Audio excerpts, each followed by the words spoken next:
오늘도 각자의 예배 자리에 불러주심에 감사합니다. 코로나 바이러스로 인해 2달이 넘는 시간 동안 영상으로 예배를 드리고 있는데 어떠한 환경과 어떠한 상황 가운데에서도 하나님께 예배를 드릴 수 있는 믿음을 허락하여 주시고 또한 이 시기를 통하여서 하나님께서 주시는 메시지와 그 말씀들을 우리가 순종하며 기쁘게 하루하루를 살아갈 수 있도록 우리 중고등부 친구들, 선생님들을 이끌어 주시옵소서. 오늘 들려주실 말씀을 기대합니다. 그 말씀 가운데 은혜 주실 하나님께 감사드리며 예수님의 이름으로 기도합니다. 아멘. 오늘 우리에게 주신 말씀은 누가복음 24장 45절에서 48절입니다. 함께 읽겠습니다. 이에 그들의 마음을 열어 성경을 깨닫게 하시고 또 이르시되 이같이 그리스도가 고난을 받고 제3일에 죽은 자 가운데서 살아날 것과 또 그의 이름으로 죄 사함을 받게 하는 회개가 예루살렘에서 시작하여 모든 족속에게 전파될 것이 기록되었으니 너희는 이 모든 일의 증인이라. 아멘. 할렐루야. 사랑하는 중고등부 친구들 반갑습니다. 한 주간 건강한 모습으로 만날 수 있어서 감사합니다. 요즘 SNS에서는 덕분에 챌린저라는 것을 하고 있습니다. 덕분에 옛날 이름인가 싶죠. 김덕분 씨. 코로나 바이러스가 전 세계적으로 장기화되고 있고 지쳐가는 의료진들과 또 국민들을 응원하고 위로하는 차원으로 덕분에 캠페인을 하고 있습니다. 존경합니다, 감사합니다, 당신 덕분입니다를 뜻하는 수어 이 포즈를 사진, 영상으로 남기고 거기에 함께 이어갈 3명을 추천해서 릴레이로 함께하는 것입니다. 유명한 연예인들, 심지어 이번에 대통령까지 했다고 하는데요. 수고하는 의료진들과 각지 보이지 않는 곳에서 수고하는 사람들에게 이 존경함과 감사를 표현한다는 것, 여러분 참 아름답지 않습니까? 우리도 함께 표현해 볼까요? 그런데 좀 다른 사람에게 그 의미를 담아 표현했으면 좋겠습니다. 그 대상은 우리 하나님이십니다. 우리가 예배드릴 수 있는 것 하나님 덕분입니다. 또한 이 영상을 함께 보고 있는 우리 친구들, 양옆에 있는 우리 친구들 덕분입니다. 1968년부터 전 세계적으로 사용하고 있는 마크가 있습니다. 바로 장애인 마크입니다. 휠체어에 탄 사람을 형상화해서 몸이 불편한 사람입니다. 그걸 알려주는 마크이죠. 그런데 뉴욕의 디자이너였던 사라 핸드렌이라는 사람이 이 마크를 굉장히 안타깝게 여기고 이것에 대해 심각하게 생각한 거예요. 이 로고의 사람의 팔은 뻣뻣하게 뻗어져 있습니다. 저 손으로는 아무것도 못할 것 같다는 거예요. 또 하나, 저 사람은 절대로 누군가 밀어주지 않으면 스스로 움직일 수 없는 모습을 가지고 있다는 거예요. 그래서 저 마크를 보면서 드는 생각, 장애인은 아무것도 할 수 없는 느낌을 받았다는 그런 생각을 했습니다. 그래서 이 사람이 새롭게 만든 게 새로운 마크입니다. 앞을 향해 나아가려고 하는 상체, 그리고 스스로 휠체어 바퀴를 붙잡고 있는 팔, 앞으로 나아가려는 의지를 통해서 장애인들이 도움만 필요로 하는 것이 아니라 장애인들 또한 앞으로 나아가려는 의지가 있고 바꿀 수 있는 힘이 있다. 그래서 이 사람 마크를 완전 새롭게 디자인한 거예요. 그리고 자기가 만든 마크를 거주하고 있는 뉴욕시에 몰래 붙이고 다녔답니다. 주차장, 건물, 시설 어떻게 되었을까요? 뉴욕시로부터 공공시설 파손죄로 기소를 당했습니다. 그런데 이 이야기가 퍼져나가기 시작했습니다. 맞아, 장애인은 아무것도 할 수 없는 사람이 아니라 앞으로 나아갈 수 있는 사람, 할 수 있는 사람이야. 그래서 너도 나도 이 사람이 디자인한 새로운 마크를 붙이기 시작한 것입니다. 결국 몇 년 전 2014년 7월 5일날 46년 만에 뉴욕시의 장애인 마크가 공식적으로 바뀌게 되었습니다. 장애인은 나약하고 움직이지 못하는 그런 사람이 아니라 앞을 향해 나아갈 수 있는 진취적인 사람이라는 이 한 사람의 생각의 변화가 뉴욕시 전체를 뒤바꾸어 놨다는 거예요. 여러분, 한 명이 가졌던 생각, 한 명의 인식의 변화, 한 명이 가졌던 행동이 여러분 중요합니다. 오늘 본문도 마찬가지인데요. 예수님께서 제자들에게 하신 말씀입니다. 이 말씀 세 가지 내용을 품고 있는데, 하나는 회개를 전해라, 두 번째 증인의 삶을 살아라, 그리고 기다려라. 크게 이 세 가지 명령입니다. 그런데 따로따로이지만 결국은 한 내용인 거예요. 한마디로 지금까지의 삶을 변화시켜라. 지금까지의 나의 삶을 변화시켜서 이 변화에 도전하라. 예수님의 말씀이라는 거예요. 말씀은 똑같이 이야기하고 있습니다. 새롭게 시작하기 위해서는 변화해야 한다. 어떻게 내가 변화될 수 있습니까? 어떻게 이 메마른 사막의 비를 내릴 수 있게 할까요? 그 핵심은 우리가 처한 모습을 말씀으로 해석해야 합니다. 우리의 상황을 말씀으로 해석해야 합니다. 예수님께서 부활하신 후에 이 땅에서 십자가에서 죽으시고 다시 살아나신 후에 40일 정도를 이 땅 가운데 계셨습니다.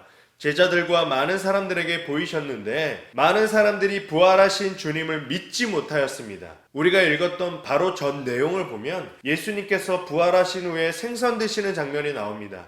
여러분, 이걸 보면서 예수님이 생선, 해산물 좋아하시나 봐, 뭐 그렇게 생각할 수 있습니다. 그런데 왜 생선 드시는 장면이 있냐면, 바로 예수님께서 살아나신 다음에 영혼으로 부활하신 것이 아니라 진짜 다시 살아나셨다, 그걸 보여주기 위해서 이 생선을 맛있게 드시는 모습이 나와 있습니다. 그런데 당시 사람들은 예수님께서 다시 살아나셨던 이유를 잘 이해하지 못하였습니다. 당시 사람들의 생각에는, 고정관념에는 메시아는 절대로 죽지 않는다.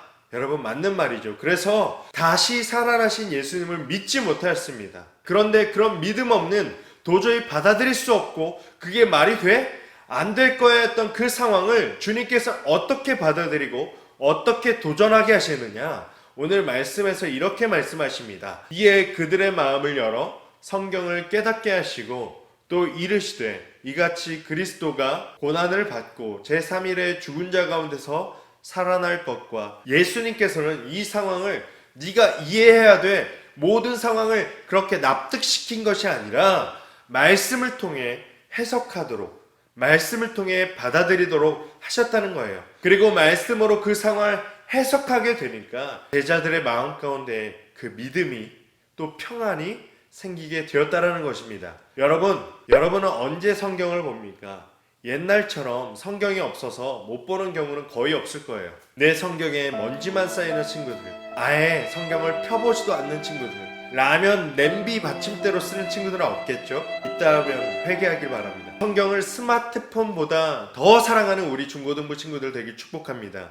흔히 성경을 읽는 친구들은 성경을 볼 때 두 가지 방식으로 사용합니다. 주로 첫 번째, 우리는 성경을 볼 때 거울로 씁니다. 우리가 거울을 언제 씁니까? 얼굴 볼 때 뭐 묻었나? 이빨에 고춧가루 꼈나?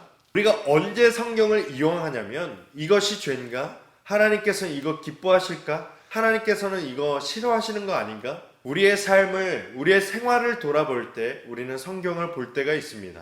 여러분, 이것도 굉장히 중요합니다. 하지만 이것을 뛰어넘어 성경을 거울로 볼 때가 아니라 창문처럼 세상을 볼 때입니다. 성경을 보는 두 번째 방식은 창문처럼 보는 방식입니다. 성경을 통해 세상을 바라보는 거예요.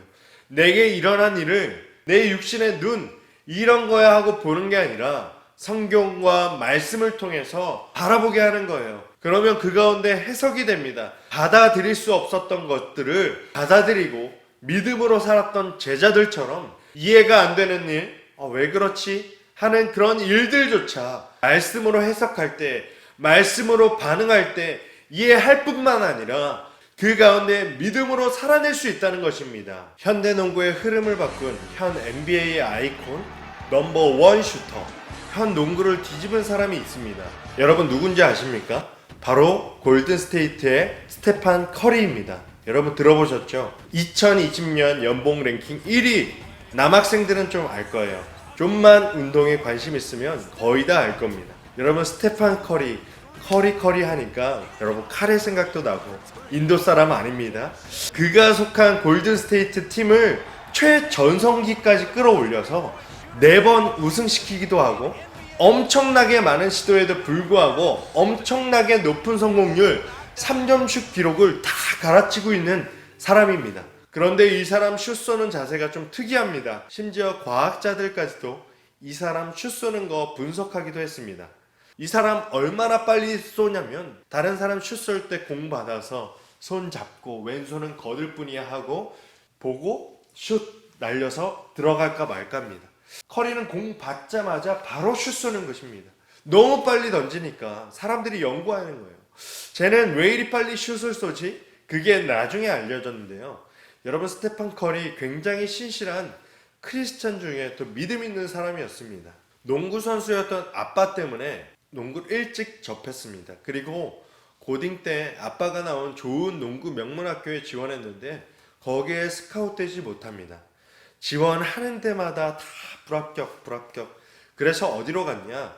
데이비스라는 굉장히 무명 학교로 가게 됩니다. 그런데 그 학교에서 농구 선수 치고 왜소한 키를 가진 이 스테판 커리, 왜소한 체격, 키가 191인데 키가 거기서 작은 편인 거예요. 몸싸움에서 밀리고 3점 슛만 쏘면 키 큰 사람들에게 블로킹 당하는 거예요. 찍폭이라 그러죠. 얼마나 자존심 상하는지 모릅니다. 그래서 커리가 농구에 대해서 심각하게 생각하는 거예요. 나는 슛도 못 쏘나 봐. 계속 막히니까요. 나고자처럼 그렇게 생각했다는 거예요. 그런데 커리가 하루는 밤이 늦게 말씀 묵상하고 자려고 하는데 마음이 뜨거워진 거예요. 뭔가 깨닫는 게 있었나 봐요. 그래서 그 새벽 아빠를 깨워서 그에게 이렇게 얘기했다는 거예요. 아빠, 저는 농구하는데 저는 농구는 실패한 것 같아요. 제가 슛 쏘면 제 슛을 다 블로킹해요. 전 재능이 없나 봐요. 저는 농구 선수로 안 될 것 같아요. 여러분, 절망이죠. 그런데 그가 그렇게 얘기합니다. 그런데 성경을 보니까 예수님께서 사랑하는 나를 위해 십자가 고통 다 참으시고 남김없이 다 쏟으시는 것을 내가 보는데 제가 아직 농구를 사랑하는 만큼 모든 것을 쏟아붓지 못한 것 같아요. 그래서 말인데요, 제가 한번 쏟아볼게요. 그러면서 어떻게 변화됐냐면 키 작으면서 블로킹 안 당하기 위해서 슛 빨리 쏘는 연습을 한 거예요. 가장 일찍 슛 연습하러 가서 가장 늦게 연습장을 떠납니다. 농구를 사랑하는 만큼 다 쏟아낸 거예요. 그리고 그는 계속적으로 성장합니다. 매 던지는 것마다 다 들어가는 거예요. 그리고 경기에 나갈 때마다 신발에다가 자신이 도전받은 말씀을 적어서 나갔어요. 이 커리의 전형적인 특징 아닙니까? 만약에 커리가 나는 키도 작고 3점 슛도 못 쏴. 농구 선수로 난 실패할 거야. 난 끝났어. 그럼 끝났을 거예요. 그런데 이 커리가 그 상황을 딛고 일어설 수 있었던 가장 결정적인 이유는 자신의 상황을 무엇으로 봤기 때문에, 여러분, 말씀으로 해석했기 때문에 그렇다는 거예요. 우리가 이해되지 않을 때, 내 상황이 받아들일 수 없을 때 여러분, 말씀으로 바라봐야 합니다. 그때 끝이 아니라 시작이라고요. 그때 절망이 아니라 우리는 다시 한번 희망을 꿈꿀 수 있게 된다는 것입니다. 그가 더욱 대단한 것은 그가 최고의 자리에 올라갔을 때에도 여전히 그가 하나님을 믿고 신뢰하며 나아갔다는 것입니다. 여러분, 운동선수들의 최고의 스폰서 어디일까요? 바로 나이키죠. 나이키에서 스폰서 받으면 말 다 한 거 아닙니까? 스테판 커리에게 이 나이키의 스폰서 기회가 주어졌습니다. 엄청난 금액을 제시했고 그를 에어조던과 같은 브랜드화로 시켜주겠다는 그런 제안까지 했답니다. 그런데 커리가 역으로 제안한 것은 다른 거 다 필요 없고요. 자기 신발에 말씀 구절을 적게 해달라. 말씀 구절을 적게 해달라. 여러분, 나이키가 거절했습니다. 제품에 종교적인 문구를 적으면 안 된다는 거예요. 그래서 그 계약을 커리가 포기하고 나이키에 비하면 정말 작은 회사, 그럼 우리가 적어줄게 손 내민 언더아머라는 회사와 계약을 합니다. 중견기업이었던 언더아머, 말씀이 적힌 커리 운동화로 여러분 대박이 나게 되죠. 사람들은 말씀이 적힌 운동화를 사는 거예요. 사랑하는 여러분, 우리가 절대 잊지 말아야 할 것은 무엇이냐면 말씀으로 일어서라는 것이, 말씀으로 해석하라는 것이 자기 합리화하라는 것이 절대 아닙니다. 자기 합리화로 위로하는 건 어쩔 수 없었잖아. 야, 코로나 이것 때문에 어쩔 수 없었잖아. 야, 애썼어. 끝이야. 겨우 위로만 할 수 있을 뿐이에요. 그런데 말씀으로 해석하면요, 말씀은 우리를 그 문제 앞에 우리가 우리의 자신을 보게 합니다. 직면하게 합니다. 그 가운데서 하나님이 하실 일을 기대하기 때문에, 그리고 결국 그 문제를 뛰어넘게 된다는 것이에요. 말씀으로 바라볼 때 나타나는 커다란 특징이라는 것입니다. 그래서 우리가 해야 하는 건 구속사로 해석해야 합니다. 우리가 우리의 삶의 문제를 볼 때마다 구속사로 봐야 합니다. 구속사로 바라본다는 것은 아주 쉽게 이것입니다. 바로 예수님의 죽음 다음에 뭐가 있어요? 부활이 있습니다. 여러분, 이것이 구속사예요. 지금 내 상황이 점점 내리막길로 가고 내가 아예 죽은 것 같다. 그런데 그 다음에 부활이 있다. 끝이 아니다. 이게 다가 아니다. 바로 이것이 구속사예요. 우리는 내게 일어나는 일들을 사람의 눈으로, 육신의 눈으로 바라볼 때가 많습니다. 아, 이제 수능 200일이라는데 나는 완전 늦었나 봐. 나는 완전 돌아가고 나는 더 이상 안 되나 봐. 이렇게 생각하는 것이 아니라 구속사로 보는데, 구속사는 무엇을 얘기한다고요? 예수님의 죽음이 끝이 아니라 바로 그 죽음 뒤에 부활이 있다 라고 얘기하는 것입니다. 여러분, 우리도 구속사로 볼 때 어떤 희망을 가질 수 있습니까? 나도 끝이 아니구나. 예수님이 일어나신 것처럼, 예수님 부활하신 것처럼 나도 일어나겠구나. 나도 여기서 절대 끝나지 않겠다. 우리도 소망할 수 있다는 것입니다. 저는 여러분들이 이 고백할 수 있으면 좋겠어요. 그들의 마음을 열어 성경을 깨닫게 하시고. 아멘. 예수님께서 제자들에게 하신 말씀, 여러분들도 똑같이 고백할 수 있기를 원합니다. 보세요. 이에 그들의 마음을 열어 성경을 깨닫게 하시고. 스테판 커리처럼 깨닫게 되는 은혜가 있기를 원합니다. 자신의 상황을 말씀을 통해 바라본 거예요. 그런데 더 중요한 건 뭐냐면, 이들의 마음을 열어 그 문제 가운데 갇혀있지 않고 문제로부터 완전 나오게 된 거예요. 언제? 말씀을 볼 때.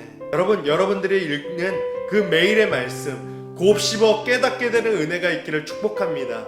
여러분들이 한 절 한 절 성경에 긋는 형광펜 한 줄이 여러분들의 삶을 변화시키는 줄 믿습니다. 여러분, 한 주 동안 어떤 문제 가운데 갇혀있고 어떤 고민에 갇혀있고 어떤 상황에 갇혀있는지 저는 모르지만 그 제자들처럼 똑같이 믿음의 눈을 열어주셔서 끝이 아니라 시작이다, 십자가 죽음 뒤엔 부활이 있다 선언하시는 그 선언이 여러분 삶 가운데 한 주간을 살아가는 여러분에게 똑같이 들려지기를 간절히 축복합니다. 아멘. 이 시간 기도하겠습니다. 하나님, 참 감사합니다. 오늘 우리가 부족하지만 영상으로 예배를 드립니다. 점점 익숙함과 편리함 속에 드려지는 예배이지만 우리의 예배를 향한 그 바른 마음 갖게 하시고, 또 예배를 향한 사랑함이 잊혀지지 않도록 우리 친구들을 붙들어 주시옵소서. 우리의 미래 1년, 한 달, 아니 일주일도 한 치 앞도 예측하지 못하는 그런 불확실한 현실 속에서 결코 변하지 않는 게 있다면 단 한 가지, 하나님의 말씀인 줄 믿습니다. 신실하신 약속의 말씀이 오늘도 우리 모두에게 임재하여 주시옵소서. 우리의 처한 상황과 문제 안에 갇혀있던, 환경에 갇혀있는 것들이 오늘 말씀으로 깨트려 주시고 십자가 죽음 뒤에 부활이 있다, 포기하지 않는 주님의 음성이 우리 귓가에 들리게 하옵소서. 한 주간도 매일 주의 말씀을 묵상하기를 원합니다. 묵상 가운데 우리 모두가 새롭게 변화되는 그런 시간 되길 원하오며 살아계신 예수 그리스도 이름으로 간절히 기도합니다. 아멘.